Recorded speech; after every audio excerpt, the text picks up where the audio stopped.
Actually, we tried to make the midterm exam easier than the before. So I gave you a lot of real number. So you don't need to carry all the characters, right, in your calculation. So Young's modulus Poisson ratio, then solution procedure become much simpler. But most of you use all the characters, and in the end you put the material property and calculate the final solution. That's a very hard job. So now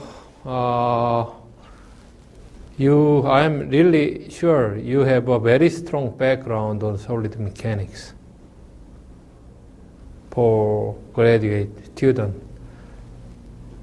So you know the origin of stress and strain and deformation, right? Some linear strain and nonlinear strain. So now I like to talk about structure. Okay? So actually structural problem and solid problem are exactly the same. Only difference thing is that the scale. In mechanical engineering problems are usually small. The order of the scale is maybe less than 10 meter or 100 meter. But ocean engineering structure is very huge, more than 100 meter. So, for example, the very large container ship has a length more than 300 meter, 400 meter, very big. So also we have a big structure like a building or tower. Towers are, height of tower is usually more than 100 meter. You know the power transmission tower? Yeah, it looks like this. Power transmission tower, something like that, right? We have a power line. The height of this is about 120 meter and 2 meter. Very tall, right? But nobody knows about the information on the height. Okay, and also the tallest building in Korea is what? Which building is tallest? Huh? You know that? Which one? 63 building? Huh? Tower Palace is the tallest building. But people think the 63 building in Yeouido is the tallest, but now it's changed. Okay. Maybe I'm sure that in the Busan area there's a taller building. Okay, anyway, so I like give you example. So here, let's consider the telecommunication tower. Telecommunication tower looks like this. Lot of structure member here, right? Lot of structure member, something like that. And here some, communication facility over there. Maybe we have some cable here for the stability of this, right?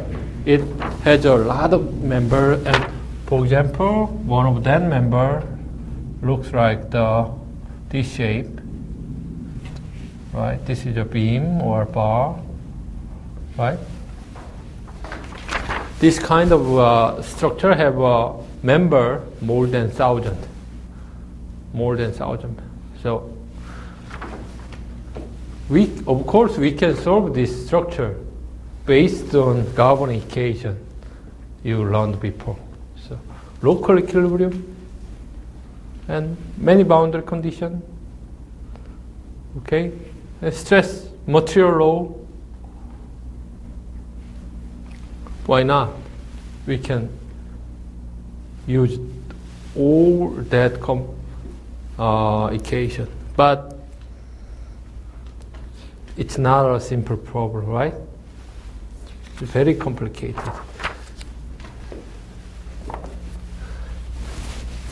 So now I like to teach how to solve this kind of a large-scale structure based on all the fundamental of solid mechanics. Okay. So we need to understand structural system.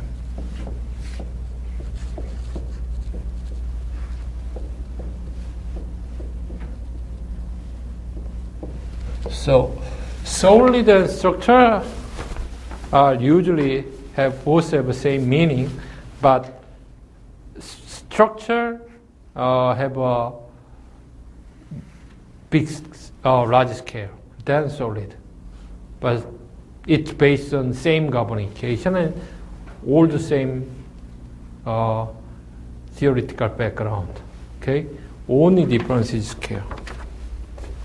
So usually structural system like a ship and airplane or building and bridge consists of a lot of structural member.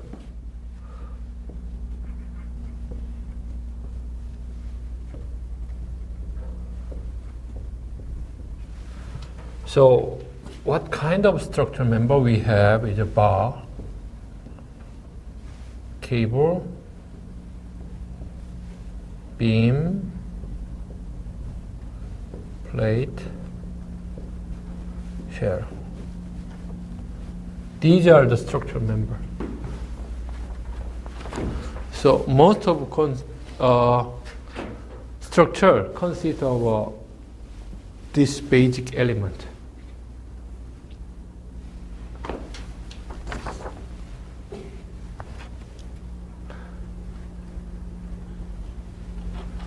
Okay, so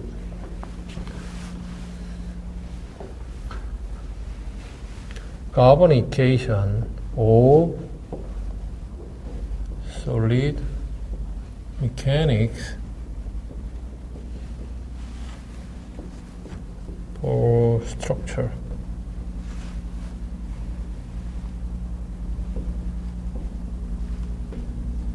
Member. So to understand the behavior of total structural system, we first understand the behavior of each structural member, right?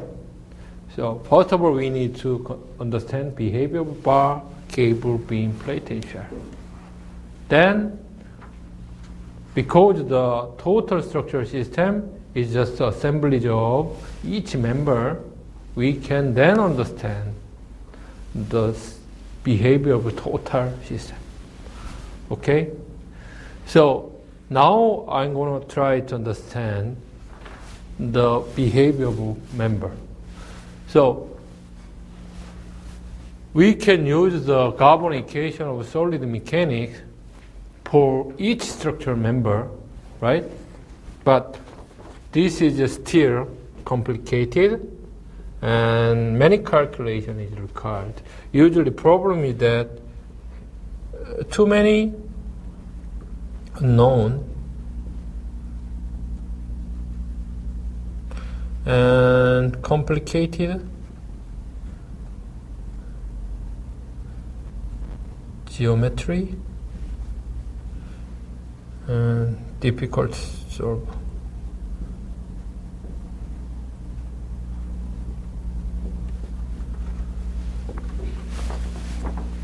So I showed you the two solution procedure: displacement method and stress method, right? And I showed the example. Example was very simple, but calculation procedure was very complicated. You remember? Right? Even it was very hard to specify all the carbonization and boundary condition, right?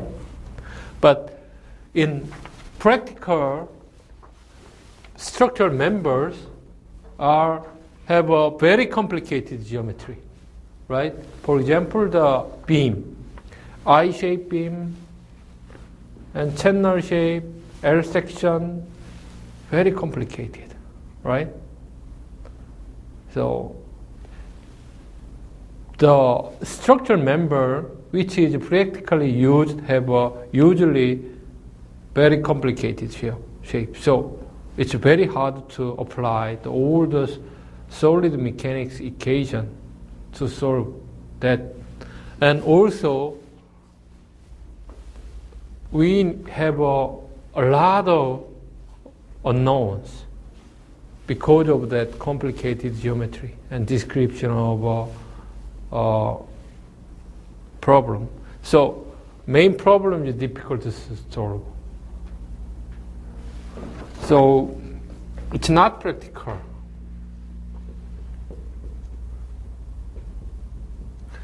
It means use of carbonization of solid mechanics for structural problem is not practical. So we need to make the carbonization and problem become practical. That's our mission in the half of this class. Okay? So what we need to do first is that assumption.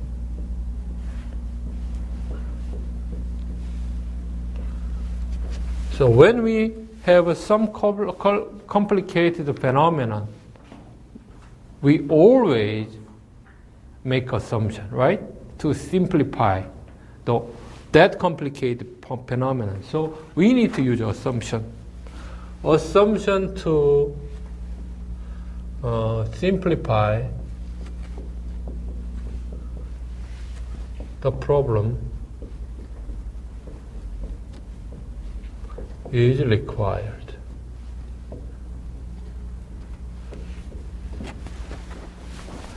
This is a main point. So what kind of assumption? We can make assumption on stress distribution,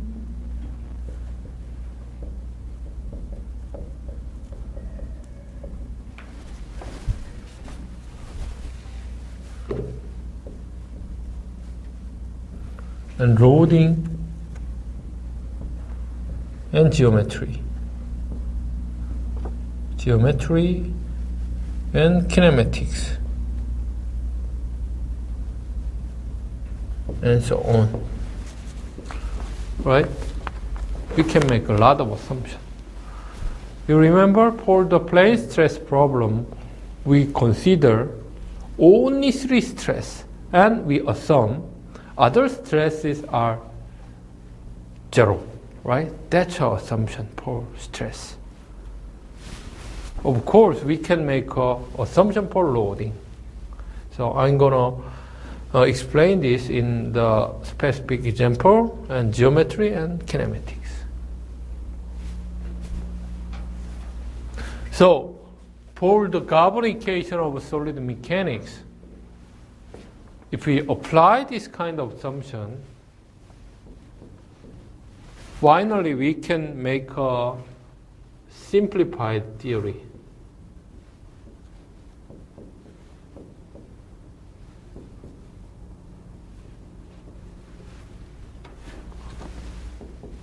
So for example, you have the beam theory, right? Bar theory, Euler beam theory, Timoshenko beam theory. All of these are simplified theory. You might think the simplified theory have a more complicated carbonization, right? That's true. But solution procedure becomes simpler. And so this simplified theory have a much fewer unknown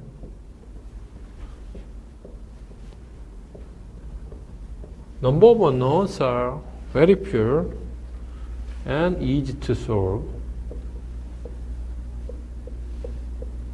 and practical.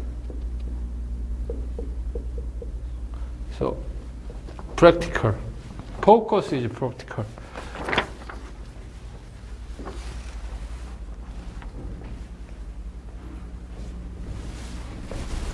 So now we are in the transition of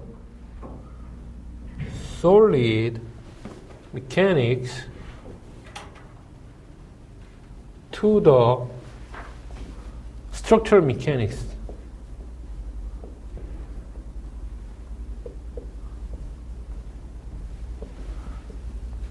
Next. So we are here, okay, transition. So it's just a reduction procedure.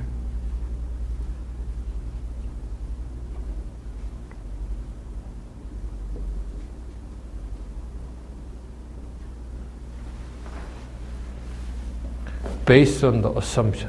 Reduction procedure, simplification procedure, same thing.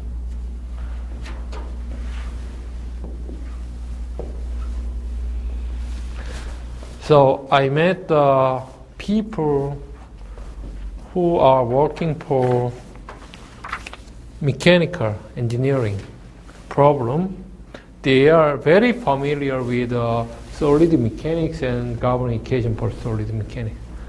But their problem is that they don't know very well about the structural mechanics. But also, civil engineer or some engineer for ocean system are very familiar with the structural mechanics, but they don't know very well about solid mechanics. But both are directly linked. Actually, same thing, right? But some people only know familiar with this part. Some people only familiar with this part. But I hope all of you understand both together. You need to make a big picture, and in the half of the picture, you have a solid mechanics. In the other half, you should have a structural mechanics, and also you should know the link between both exactly. That's going to provide the really strong fundamental. Okay. So now we are in the transition.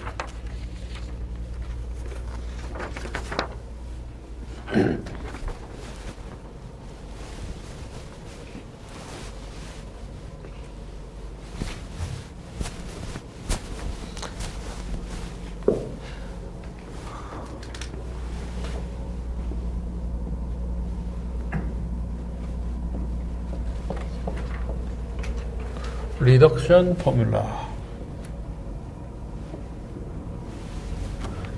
In the syllabus of this class, I said this class provides a unified understanding about the both the solid and structural mechanics.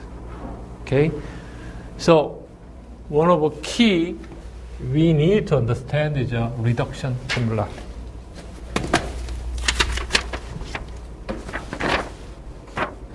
Let's say we have here solid or structure. So let's first define the coordinate system x, y, z. This one is also properly prescribed. And I cut this structure with some surface and cut by A and B, and this surface have a normal direction n, and here some external loading applied. Okay, and from here to here x is a position vector.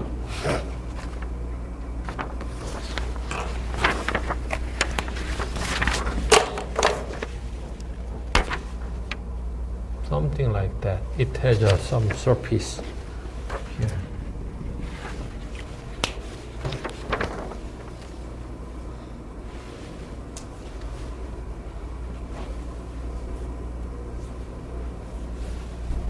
And then let's look at the body. Left body have a looks like this surface.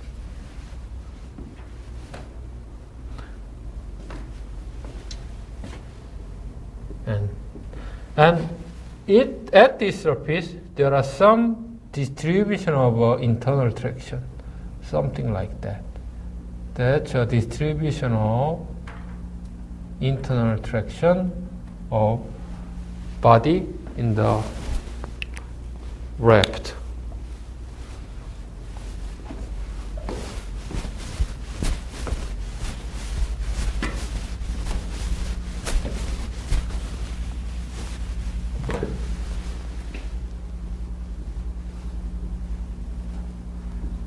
That internal traction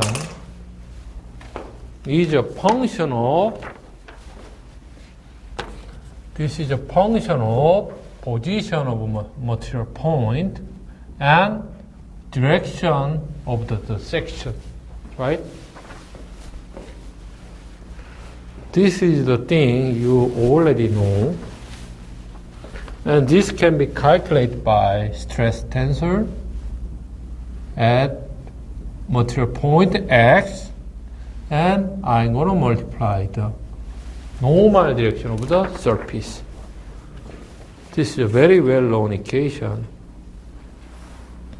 And let's say this is a surface omega L.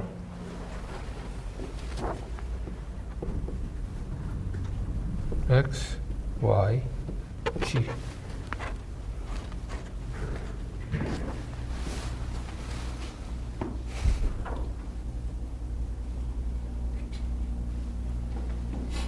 Okay, then we can calculate some force. So this traction have a unit. This traction is force per unit area, right? If I integrate that traction about the area, we can find the force. This is NL is a force. So I'm going to integrate that traction about the area, cutted area here, TL, dA. Right? We can find the force. We are saying this is a resultant force.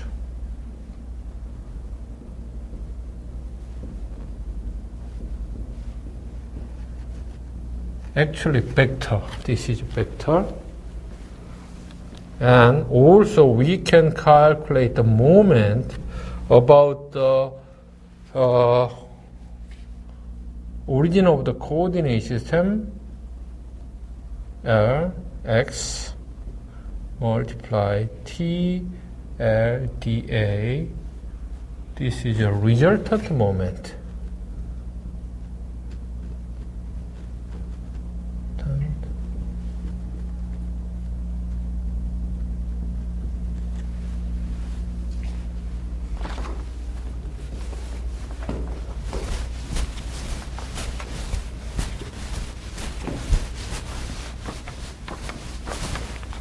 So both are the resultant global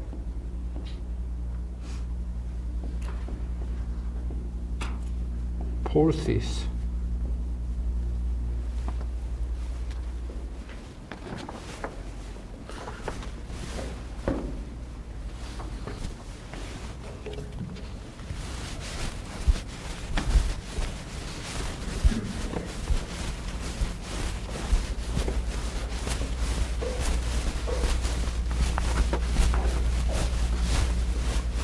So we are saying also this is a resultant stress.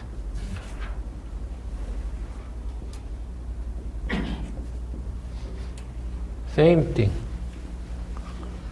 So resultant means sum. This is a result of okay, integration or summation of stress, right? So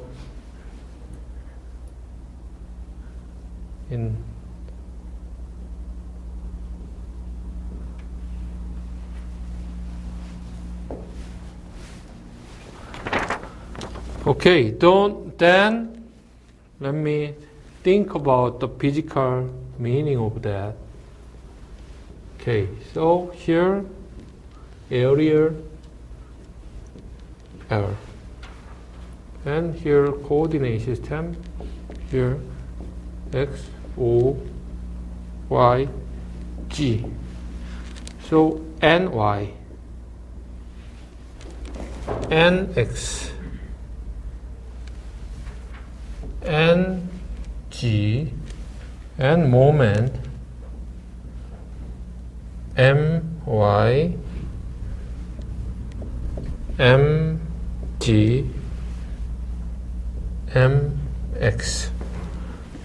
So NL equal NX, NY, NG. ML equal MX, MY, MG. So stress distribution here on some section of a body can be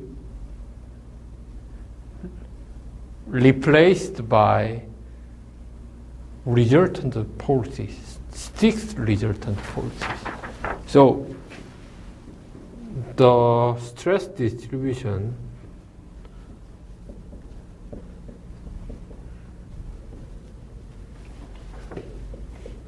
can be reduced into six resultant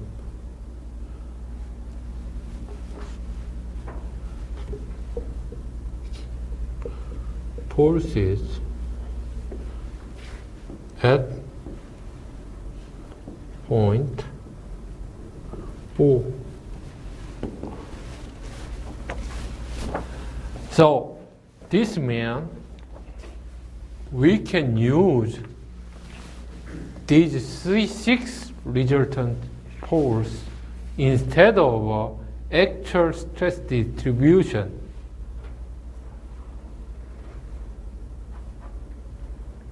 In global sense.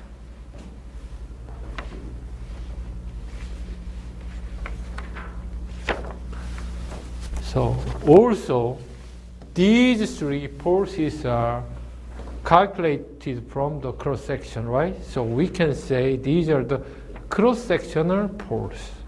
So cross sectional moment, cross sectional force.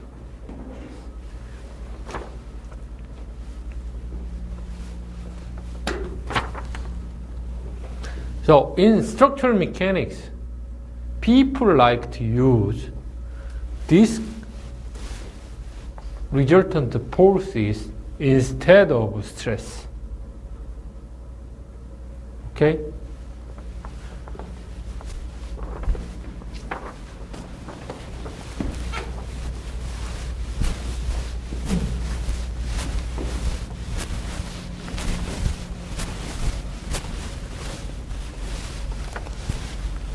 Okay, that's the formula for the body, left body. How about the formula for right body? So, body in the right here. This is the other part, right? Okay, it has the same area, R, X. N, R, equal minus NL. MR equal minus NL because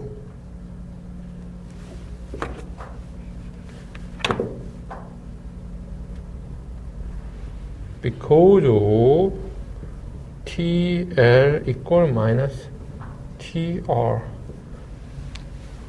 right?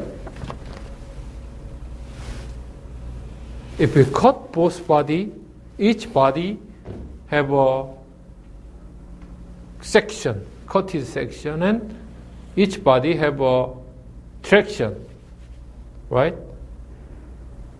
And traction of the left body and right body have a same magnitude of direction, but direction is only difference in direction. They have a opposite direction to another one.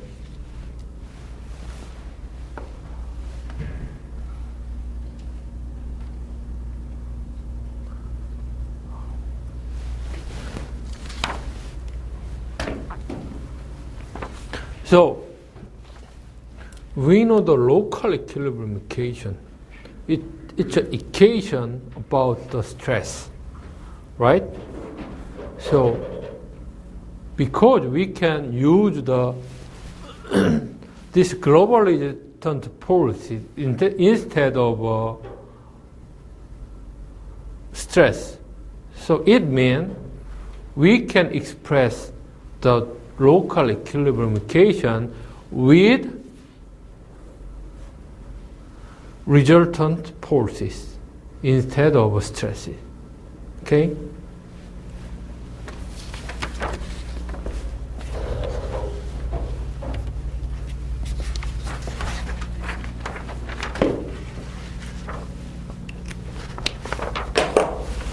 Okay, so I'd like to give you an example.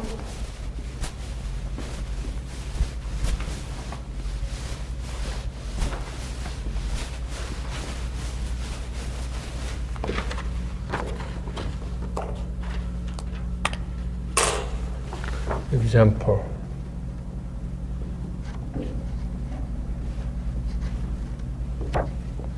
Let's consider some bar have looks like this. Yeah, actually this is a beam member. Let's say beam member. And its length direction, longitudinal direction is EX,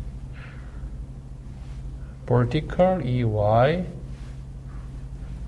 EG, and here O.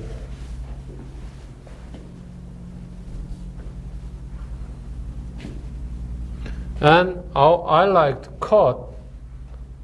cut this beam. I like to cut this beam like this. So this is cut, and this N, and normal EX.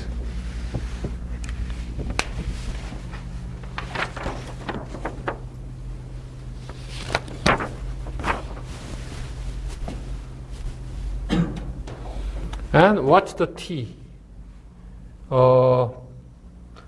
T equal T is a function of X, position, and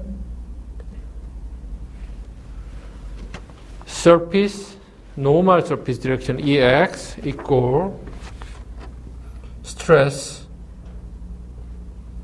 X and EX. Something like that.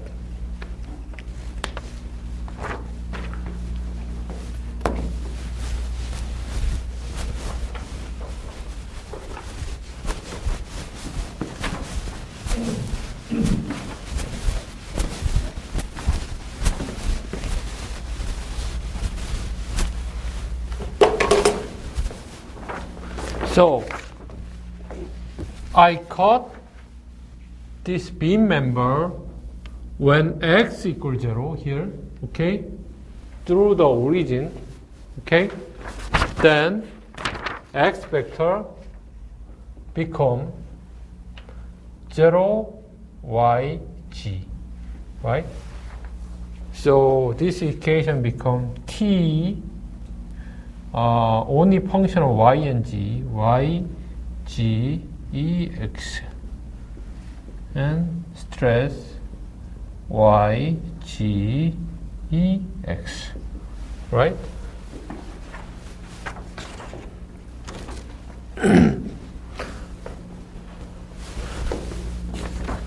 Then that T have only three component, stress XX, YX, GX.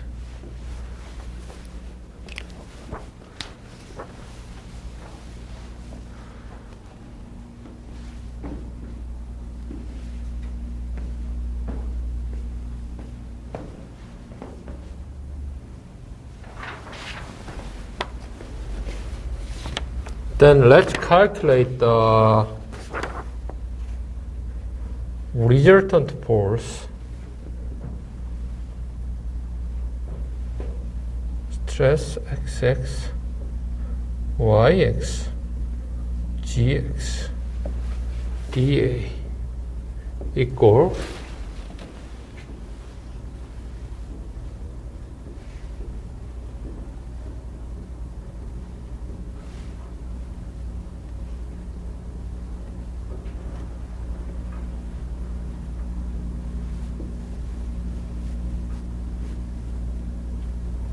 ZX dA. Okay, first one, we integrate the normal stress XX. Second one, we integrate stress YX. First one, direction of stress.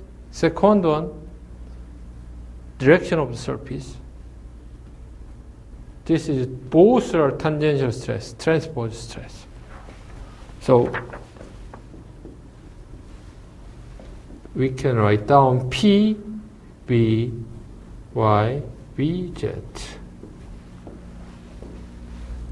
So at that cross section here, P is this force, this is Vy, Vg. P is axial force. Vy is a shear force. Vg is a shear force in g direction. Okay? You know the shear force.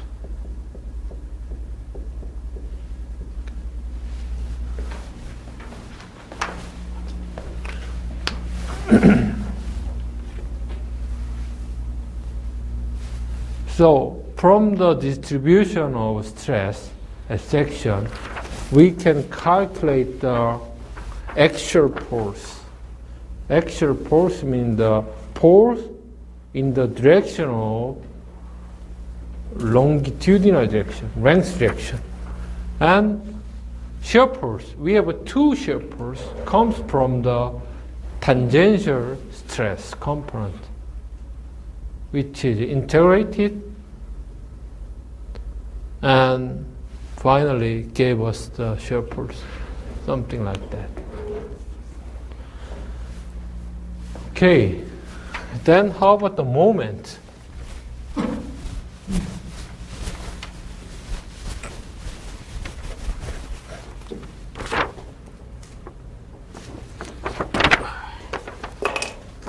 M, we can calculate the moment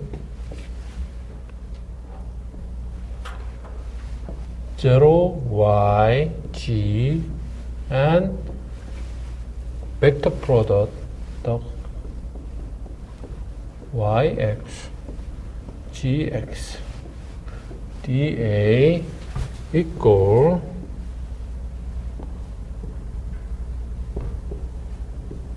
gx, yx, dA.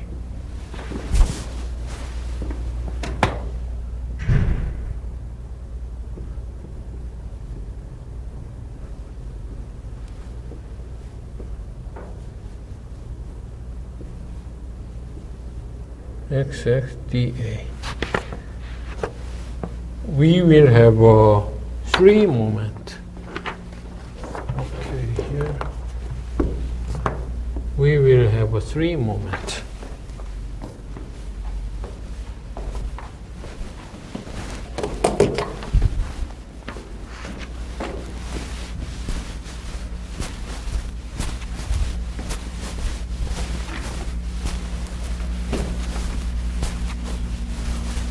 And we can write down this with a character T, M, Y, M, G.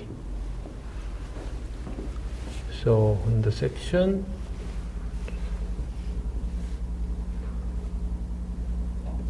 T, M, Y, M, G. T is a torsional moment.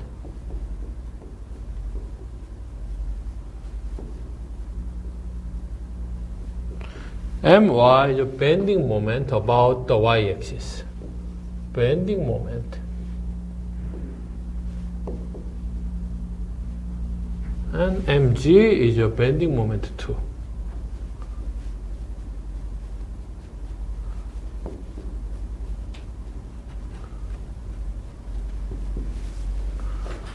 Okay, so